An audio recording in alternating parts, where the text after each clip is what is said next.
Okay, so thank you everyone for coming to the final keynote talk of this conference. We are delighted to have with us our second keynote speaker, Professor Tim Crane from the Central European University in Vienna. As a leading philosopher of mind, Professor Crane has written extensively on the nature of mind, consciousness, and intentionality, and the place of these phenomena in the scientific world. Some of his most notable works in this field are Elements of Mind, The Mechanical Mind, The Objects of Thought, and most recently, Aspect of Psychologism. But Professor Crane is a man of many talents. Recently, he has also written a short book about the nature of religious beliefs, and he also takes an interest in wine tasting and occasionally writes about the philosophical aspects of wine. Today, Professor Crane will be, however, delivering a talk titled Psychologism, Behaviorism, and the connection between intentionality and consciousness. Without further ado, Professor Crane, the floor is yours. Thanks very much, Dennis. Thank you. Thanks very much for the invitation. Thank you for that kind introduction. Since it's a Sunday evening, I'm going to start my sermon with a text. Every sermon has to begin with a text, of course. And my text is going to be a text from Frege. Frege's fundamental principle. The way I was brought up, Frege, we always saw Frege as an Oxford philosopher, and I don't know whether that's still true after Susan Bobsein's recent article on Frege and the Stoics, whether Frege's been cancelled in Oxford, but for the moment, let's assume he's a philosopher whose works are still of some interest in to you in Oxford and elsewhere. Frege described what he called his fundamental principle, which is that you should always separate sharply the psychological from the logical, the subjective from the objective. Now, in some work that I've done over the last few years, I've tried to claim or argue that analytic philosophy of mind has, in a certain way, ignored this advice. And my project, the project I've been undertaking, is inspired by the question, what happens if we take Frege's advice seriously, that we don't ignore Frege's advice, and we do separate sharply the psychological from the logical, the subjective from the objective. But my theme today is not to expound the general project, but to think about the way in which the failure to follow Frege's advice has led to an unsatisfactory conception of intentionality and intentionality's relationship to consciousness. So there are two things here, the conception of intentionality and its relationship to consciousness.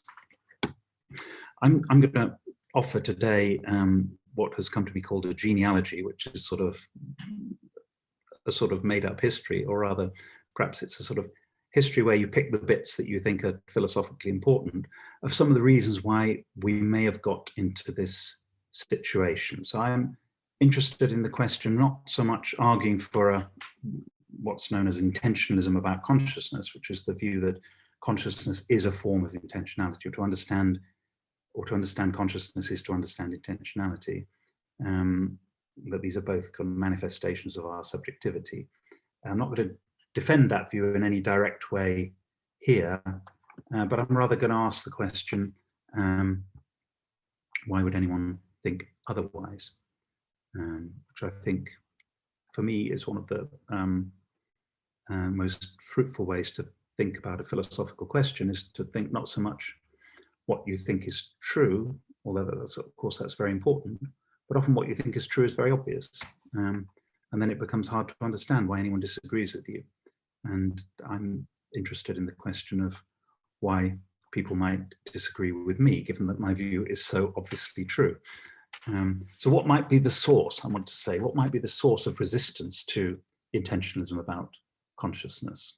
On what assumptions might it depend? These are the questions I'm going to address this evening. So I'm going to do four things. First, I'm going to talk about my view, which I call psychologism about the psychological.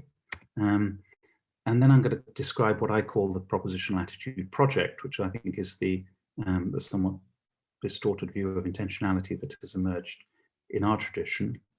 Then I'm going to say a little bit about the problem of consciousness and connect the problem of consciousness as it's currently conceived with what I think of as the most important legacy of behaviorism. So this is the big picture. First of all, what I call psychologism about the psychological. Again, I quote Frege. Frege said, "I've used the word idea always in the psychological sense, and I've distinguished ideas from concepts and from objects. What is a content of my consciousness," he says, "my idea should be sharply distinguished from what is an object of my thought." And that's what he said in the famous essay, Der Gedanke.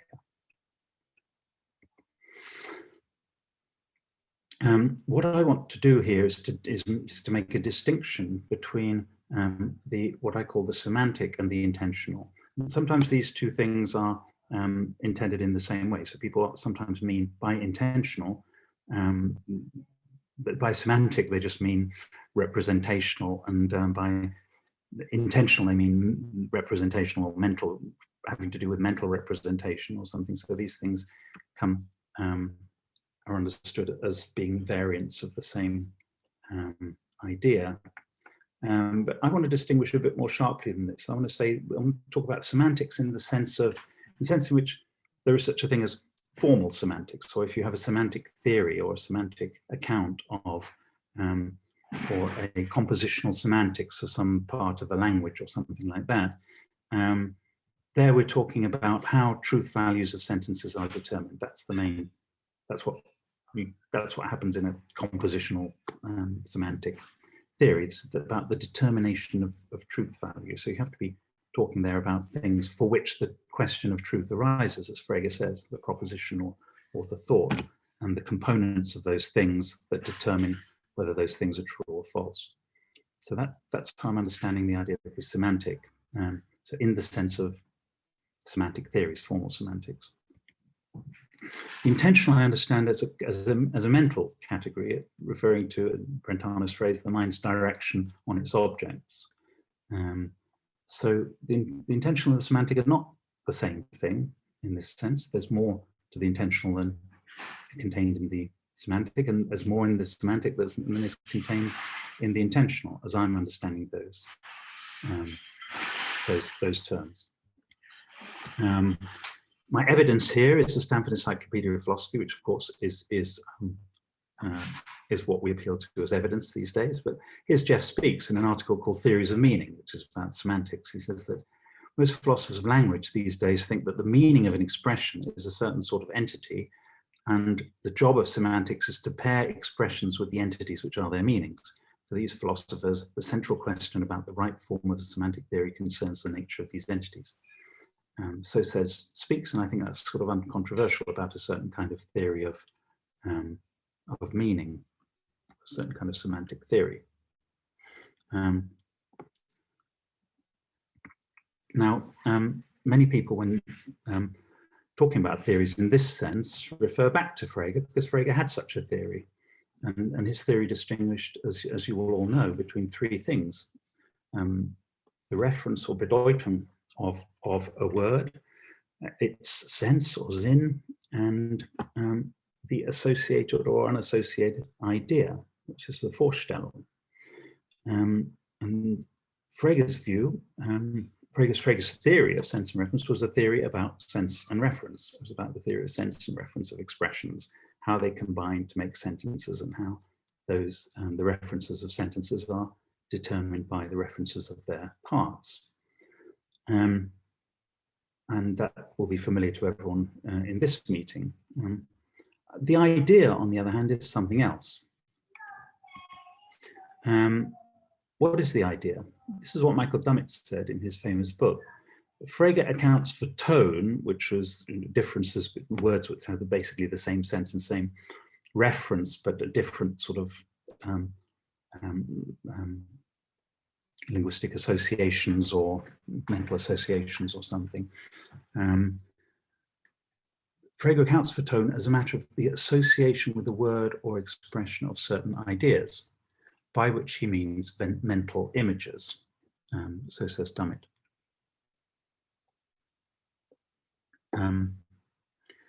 So he says there that by ideas or Vorstellungen, Frege means mental images. In fact, that's not what Frege says. In his paper, The Thought, he says, he talks about the inner world of sense impressions, of creations of the imagination, of sensations, feelings and moods, a world of inclinations, wishes, and decisions. I want to collect all these, with the exception of decisions, he says, under the word idea. Now I'm going to leave it to experts to understand why he excludes decisions from that, and I'd be very interested for anyone's help with that.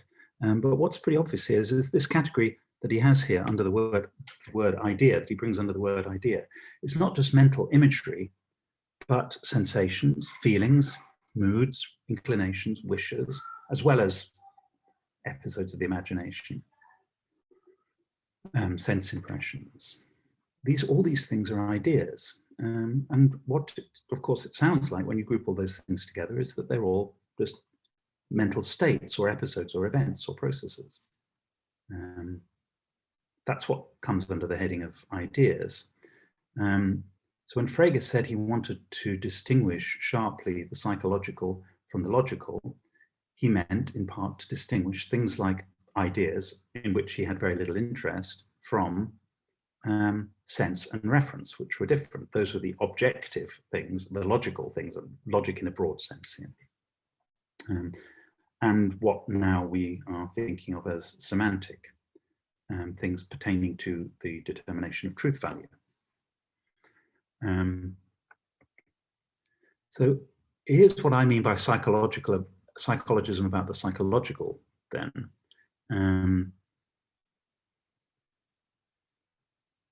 Psychologism about the semantic would be the view that ideas, mental episodes, all these things that Frege talked about, the inner world of sense impressions, have some bearing on the determination of truth value of propositions. And Frege, I think, was anti-psychologistic about the semantic. But I want to say whatever stands with the semantic, we should be psychologistic about the psychological. And so a theory of intentionality, a theory of mental representation, this is my claim, should be concerned largely with what Frege called ideas and not simply with sense and reference. So this is my psychologism. This is what I call psychologism, that we should not start the theory of mental representation, intentionality, with something like Frege's idea of the sense and reference. There's a role for these theories, which I've got a few about that, but this should not be the starting point for understanding the phenomenon of intentionality. And it's worth pointing out here that this word Vorstellung, which is translated elsewhere, this is the word that's translated as idea in Frege's paper, is translated elsewhere as representation or presentation in Brentano, representation in Kant and presentation in Brentano. Of course, and Brentano's view was that presentation was of the essence of the mind, and presentation was the concept in terms of which he understood intentionality. So there's a connection here. So these ideas of Frege are not just mental images or epiphenomenal sensory qualities, but the sorts of things that philosophers were talking about when they talked about representation or in what's translated as presentation in Brentano. So that's psychologism about the psychological. And I say that analytic philosophy of mind, and here's, of course, this is a huge generalization, so it's probably false, but this is my sales pitch talk on Sunday night. This is analytic philosophy of mind, I think, rejects psychologism. Analytic philosophy of intentionality has embarked on most of its theory of intentionality using the notions of the proposition. It's tended to understand intentionality in semantic terms, and sometimes in wholly semantic terms, in terms of concepts like reference, sense, the proposition, and truth, and so on. It's for this reason I want to say that it's unable to deal properly with the relationship between intentionality and consciousness. And I think when you see the analytic philosophy of intentionality in that way, then it ought to become obvious why it can't deal with the relationship between intentionality and consciousness, and why intentionalism about consciousness seems like a kind of category mistake or a non sequitur or an absurd something. So that's the approach that I want to take. So that's my first part of my talk was about what I call psychologism, about the psychological, which is also meant to be a joke, actually. But you don't. But see, it's a really good point, even if it isn't a joke. The next thing I want to talk about is the idea of the propositional attitude and what I call the propositional attitude project. I think that the theory of intentionality in 20th century analytic philosophy was largely the theory of the propositional attitudes, I think, largely. How did this come about? Now, this is obviously a huge story, and I certainly don't have a good understanding of all parts of the story. But if we go back to the reintroduction of the terminology of intentionality in Brentano's Psychology from 1874, the idea there is that he introduced this medieval terminology, what he called intentional inexistence, which just means the existence of the object in the mental act itself or mental state. Direction upon an object, he used these words, relation to a content, and he said that this was the mark of the mental. The Brentano thesis, as I'm going to treat it here, is that all mental phenomena are intentional. So I assume this is a well-known piece of the history of philosophy.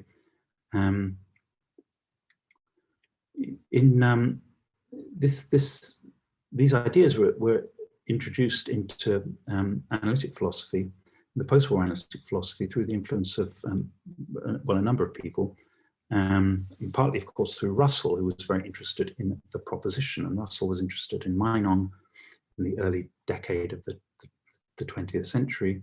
And Russell and Moore were both started their investigations at that time into the notion of judgment, and the idea of judgment is clearly part of the an intentional phenomenon in the sense of Brentano.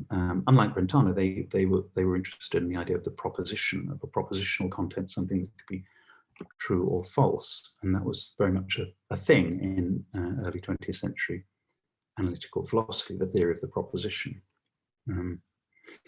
Another influence here was Roderick Chisholm, who was familiar with the followers of Brentano in Austria. He used to visit Austria frequently. Chisholm had an influence in his book. Perceiving, he has a criterion for what it means for something to be intentional.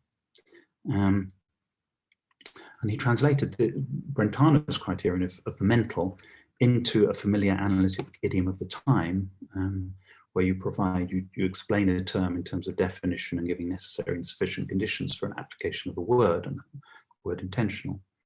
And his criteria were in effect criteria of what's now called intentionality with an S. That is to say, non-extensional contexts or sentences or parts of language. Now, I'm not going to say anything about those in detail. I assume that's familiar and that the idea of intentionality with an S is familiar. What I want to pick up on is how this was taken up in influential analytic philosophers who had an effect on the rest of the philosophy of mind in this period. And I want to call them, I want to draw attention to two misinterpretations of the Brentano idea. This is in a famous passage in Quine's Word and Object. Quine says that the scholastic word intentional was revived by Brentano in connection with the verbs of propositional attitude and related verbs, hunt, want, and so on. there remains a thesis of Brentano's illuminatingly developed of late by Chisholm that there is no breaking out of the intentional vocabulary by explaining its members in other terms. So it's a very famous passage, but I'd like to point out two things about it. He said that the word was revived by Brentano in connection with verbs of propositional attitudes. In fact, Brentano didn't have, one thing, Brentano's distinction was not a distinction among verbs, it was a distinction among phenomena. And he thought that you could talk directly about the phenomena, and you could say that mental phenomena were those phenomena that contained within them an object. Physical phenomena were those phenomena that didn't contain within them an object. So it wasn't a distinction among verbs, and particularly it wasn't a distinction among, he didn't have the concept of a propositional attitude or a propositional attitude verb. And for Brentano, belief was not, or judgment was not a propositional attitude.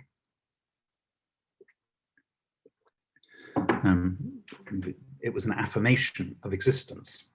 That's what judgment was, and there was no. He didn't have a theory of a proposition. Brentano had no use for the idea of a proposition. He hadn't, that whole thing hadn't been worked out, so he didn't have the idea of a propositional attitude at all. In passing, it's also worth saying that Brentano didn't think of hunting as a mental phenomenon either. Hunt actually comes from Quine's paper.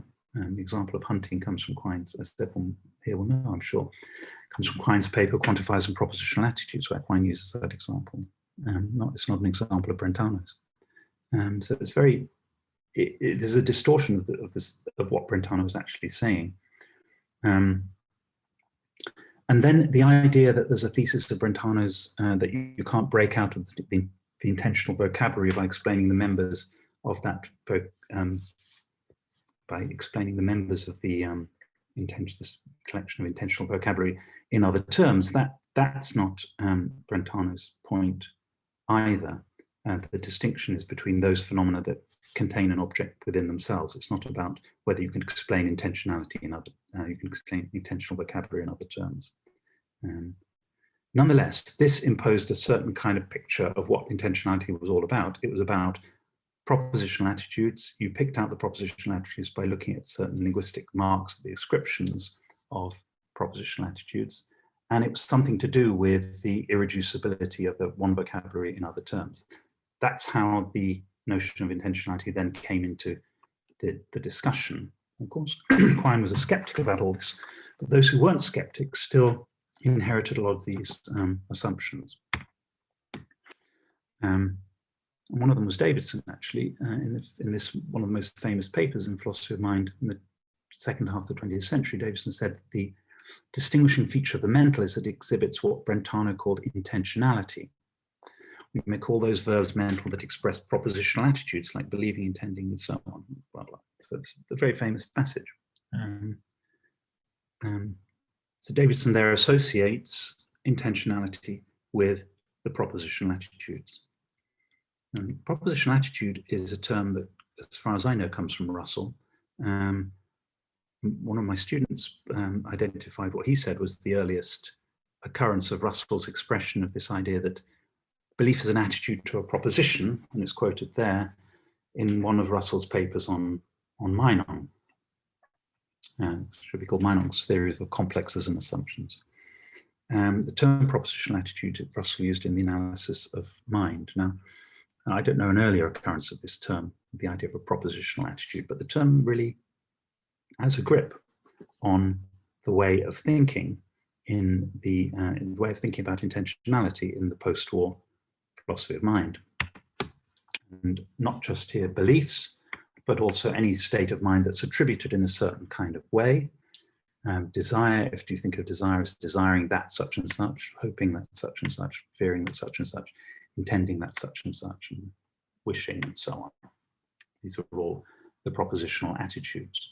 Now, I'm not saying there's anything wrong with the idea of a propositional attitude. What I'm questioning is the inevitable association of the idea of the mind's association, of the mind's direction on its objects with a propositional attitude as the tradition went on to conceive of it. As the tradition did go on to conceive of it, a certain view became dominant, which is that we should think of propositional attitudes literally as relations to propositions. Foucaults says that belief is a two-place relation. That's the appearance, and our theory should permit us to say the appearance, as Foucaults said. And then this gives then a certain way of thinking about how to investigate intentionality, that you investigate intentionality by investigating the nature of the relata, in particular, the nature of the proposition. And so these familiar options, which I don't need to explain to anyone in Oxford, that there are these propositions as Russell conceived of them, and propositions as Frege conceived of them, and then propositions as Lewis and Stolnacker and others conceive of them, and various variants on these different theories of propositions. Now, this is why I say, so when say, you know, for example, Jeff King wrote his book called The Nature and Structure of Content. What he was talking about when he talked about content was the nature of the proposition. And it's worth pointing out that in one of the most influential anthologies in the way I was educated anyway, and the way some of you have been educated, which is P.F. Strawson's book, Philosophical Logic. This wonderful anthology from the 70s of essays like Frege's paper on the thought and Dummett on the truth and so on. In the introduction to that collection, Strawson defines logic as the general theory of the proposition. Whether or not that's a good definition of logic, I know this weekend people have been talking about logic and what is logic and the definition of logic. It's a very interesting talk this morning about that, and whether or not that's a good definition of logic, that's not my point. My point is that the idea that you investigating the proposition was something that was done in this semantic tradition by thinking of what sort of things propositions are, what sort of propositions are we related to when we're in these propositional attitude states, and so on. These were the resources that people had in terms of which they thought about intentionality, and many people still do. And then, of course, there's something I'm not going to talk about, which is whether this is a problem for materialism, namely whether a materialist has to give an account of the relationship between a person and proposition. And that's Field said in that famous paper. That became known as giving a theory of content. So these were the principles behind what I call the Propositional Attitude Project. And again, this is very big picture and there are lots of exceptions, but I'm hoping to sketch a pattern here. Intentional states are propositional attitudes. Propositional attitudes are relations to propositions. A central task for the theory of intentionality then is to identify the right kinds of propositions. And then the next task is to give a theory of a reductive theory of content, a theory of what it is for a material object to be related to a proposition or whatever, however you like to think of that. Right? And that's what I'm calling the Propositional Attitude Project. Now, there are many things to say about this. One obvious difficulty to my mind, which is that there are many intentional states which are not propositional attitudes, and I recommend to you a recent collection edited by Alex Grzynkowski and Michel Montague. But I'm not going to talk about that. I'm going to talk about something else. I'm going to talk about the problem of consciousness.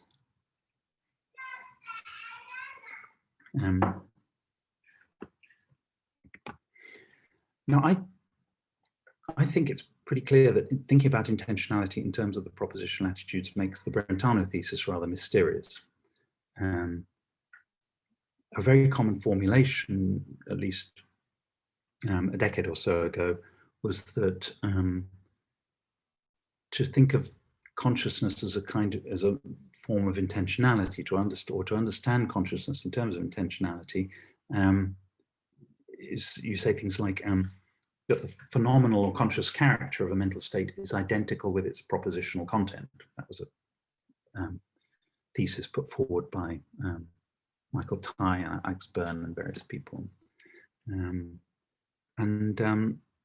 You wouldn't be alone if you thought that was a rather mysterious and strange thing to say, to think that the conscious character of state of mind is identical with a proposition.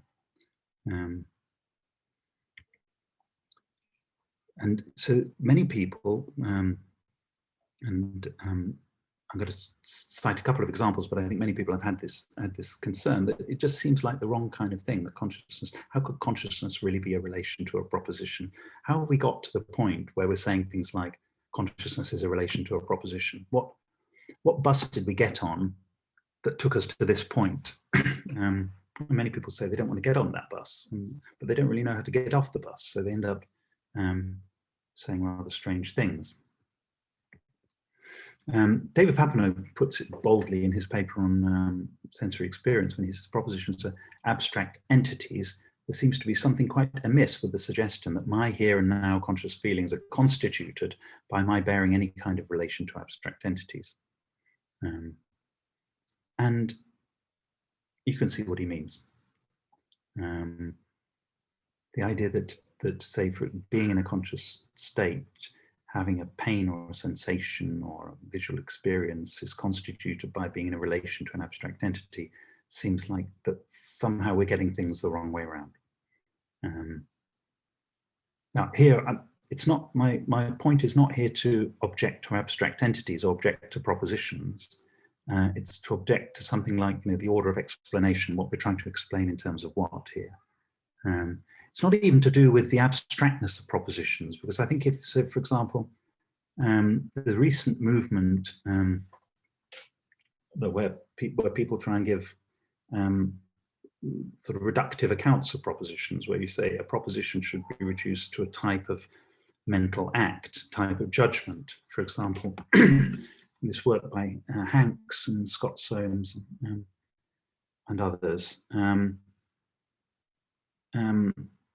I can understand why they want to say this, because what they want to say is that kind of the underlying reality here are these mental states.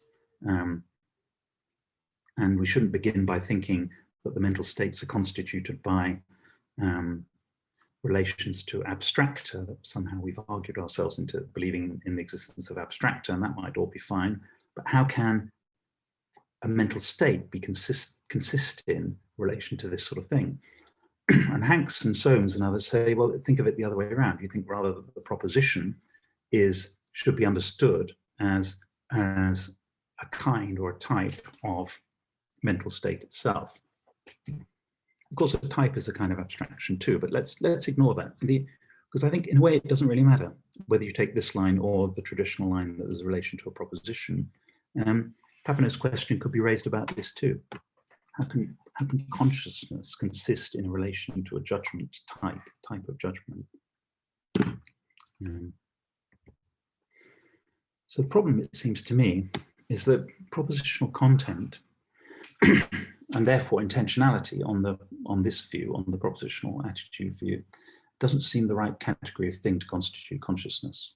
No matter how much you dig your heels in and you describe propositions of a certain kind, and this just seems to be the wrong place to have ended up, to say that the consciousness consists in its phenomenal properties being identical with some propositional contexts.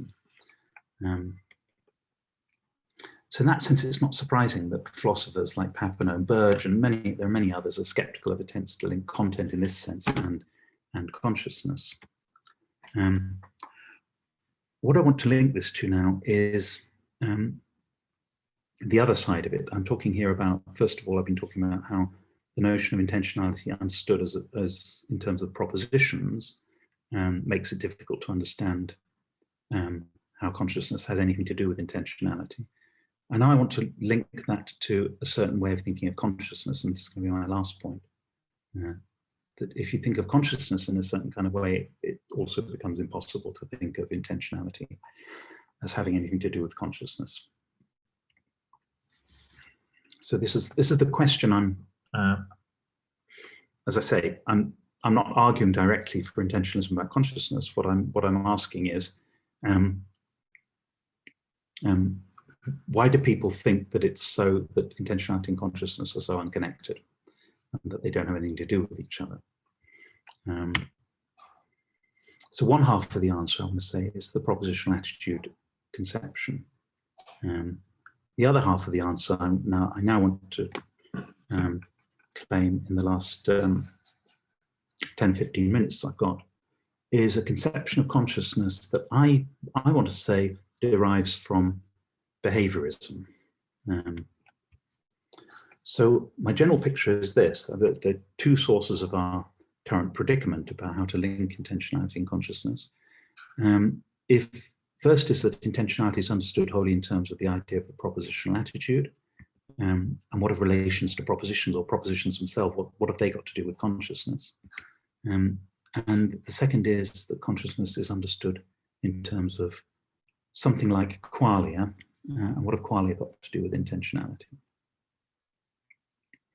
So let me say something finally about the second point here, and then I want to tie the 2 points together at the end. So behaviorism. By behaviorism here, I mean the real behaviorism. If you say something like real behaviorism, you feel like that there's a Galen Strawson paper and coming up. So real behaviorism is panpsychism or something. But what I mean by real behaviorism is real existing behaviorism, like real existing socialism, is the behaviorism that actually existed, rather than the philosophical version of behaviorism, which is a kind of made-up view that I don't think anyone actually held, really, or holds. I don't think. When people like to pick out behaviorist views, they often credit these views to Ryle and Wittgenstein, each of whom denied explicitly that they were behaviorists. And I think we should probably take that denial at face value.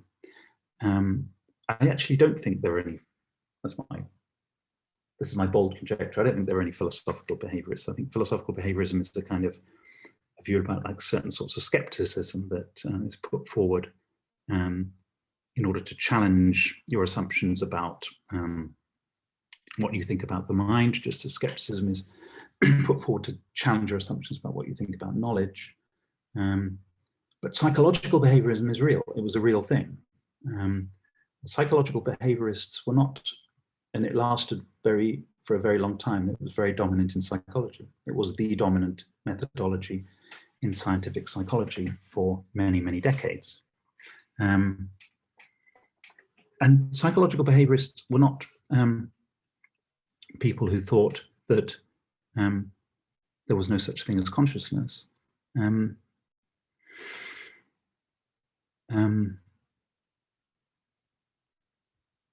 Sorry, I won't. Let me before sharing that quote, let me say something about that. I mean, I think it's probably not a good idea to get yourself into a position where you're describing your opponent's view as something like, my opponent thinks there's no such thing as consciousness. We see this in the current, some of the current discussions about what's become known as illusionism about consciousness, held by Dennett and Keith Frankish and others. And some people criticize this by saying, these people believe there's no such thing as consciousness. That's ridiculous. And I refute them thus, and stick a pin into them or something. If there's someone around who doesn't think there's such a thing as consciousness, they either don't understand what's meant by consciousness, or they must have something else in mind. This is my approach. So I think that illusionism, for example, about consciousness is the view that consciousness isn't what certain philosophers think it is. So that people who theorize about consciousness are under a certain illusion about what consciousness is. Now, they like to express it by saying that phenomenal consciousness is an illusion. And that, of course, is a paradoxical way to express your view, and that kind of will get you headlines. But that can't be what they really mean if they mean what everyone else does by phenomenal consciousness, which is just consciousness. Anyway, that's what I want to say. So behaviorists, similarly, were not people who denied consciousness. They didn't think that it was something that could be studied scientifically. And behaviorism was a reaction to the dominant psychology of the early part of the 20th century, the first decade or so, and late 19th century, of introspectionism. Introspectionism kind of failed. It had no systematic method, or the method that it had was just not producing anything that was controllable in any way. And so behaviorism started with a rigorous scientific response to this, beautifully summarized in this famous quote from Tolman, who said that everything important in psychology can be investigated, in essence, through the continued experimental and theoretical analysis of the determiners of rat behavior at a choice point in a maze. Everything important in psychology, that's what he said. So you've got a rat, you've got a maze, and then you can determine everything that's important in psychology now. So it's about what can be studied by a objective scientific psychology. That's what drove behaviorists to say what they say. Tolman invented this term raw feels in his book Purpose of Behavior in Animals and Man, which is it's interesting because he doesn't deny that there are raw feels. He clearly thinks that by talking about raw feels, people will know what he's on about. But he says these raw fields are by very definition private and not capable of scientific treatment. And we may leave the question as to whether they exist and what to do about them if they do exist to other disciplines other than psychology.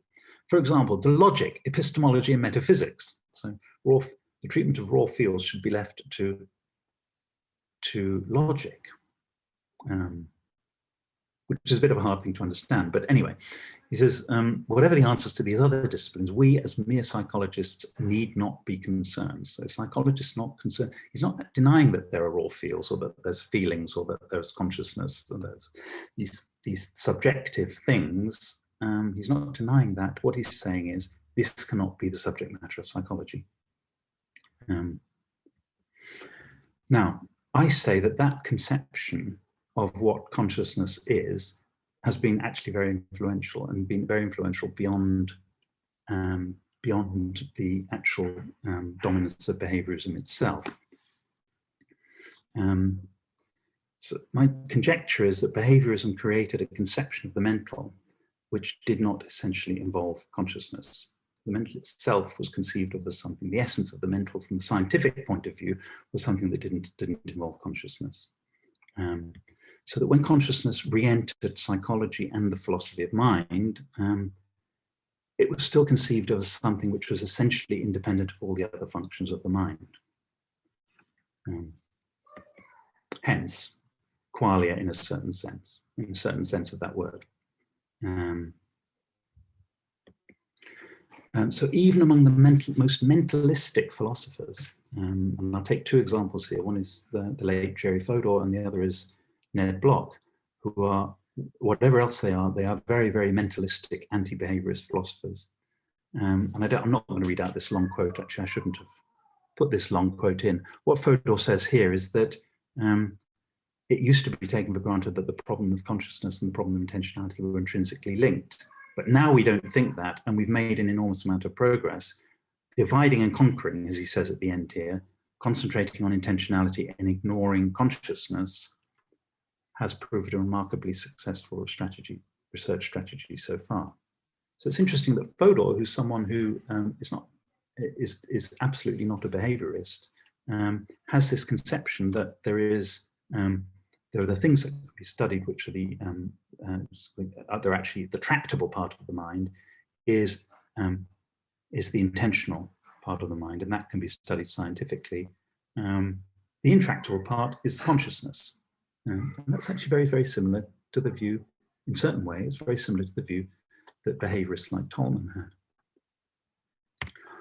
And here's perhaps a more striking and explicit example of this, because it kind of implies the view that I'm trying to criticize, where Ned Block says that the greatest chasm in the philosophy of mind divides two perspectives on consciousness.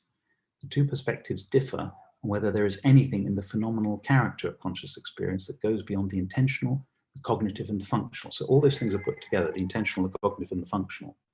A convenient terminological handle on the dispute is whether there are qualia, or qualitative properties of conscious experience. Those who think that the phenomenal character of conscious experience goes beyond the intentional, the cognitive, and the functional believe in qualia. Now, there's all sorts of terminological changes that have been made, since Bloch wrote that, and the way that other people write about these things. But I hope it's clear that there's a picture here, which is that there's the intentional, the cognitive, and the functional, and that can all be dealt with somehow in one way. And then there's something that goes beyond that, and that's consciousness.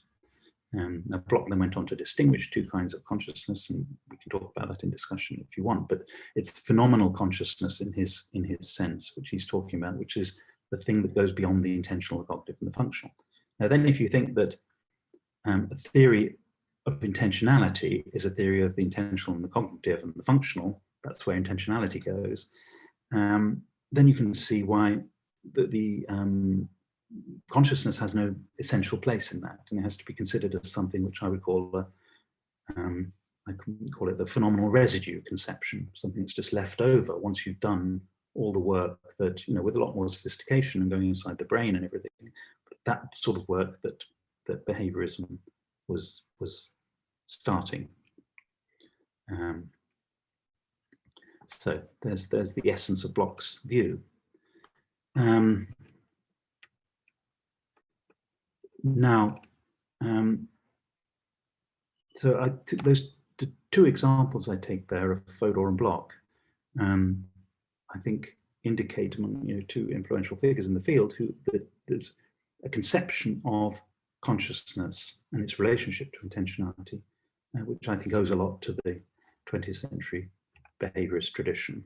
I'm just sketching that here, and it would take a lot more to make that case. And I'm not saying that there aren't other sources of the idea of qualia in this sense, but I think there's a case to be made for this connection.